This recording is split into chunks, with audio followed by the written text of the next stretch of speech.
Hi guys, today I'm talking about the drum books level 3. This is where drumming for us starts to get a little bit more interesting. The older musicians can really probably get into it at this level. We tend to start on page 6, which is the introduction to our rudiments with feet. Now your rudiments, we've been teaching our young children to do single and double strokes. This time we think it's really important from here onwards to do those with your feet. Okay, so that's what happens on page 6, and we found that's a really nice warm-up for drummers who are having lessons with Hot House. As I skip through, we now go into what's called dotted rhythm patterns, and we do this and we've introduced this so that we can start talking about how to vary our fills by adding dotted notes in. Later on in the book, we introduce the 16th concept, and later on we're going to be talking about digger-dum. So diggers become our 16s and our dums become our 8s.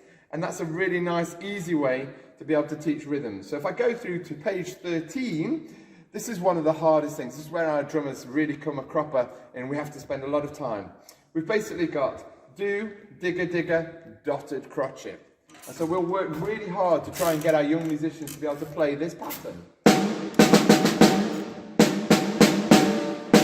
All with the idea that we're going to then put it with some toms.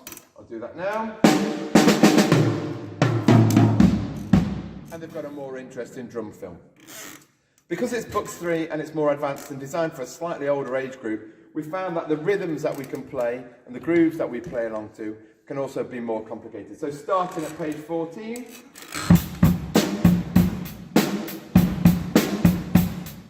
put in your drum fills. The last one we have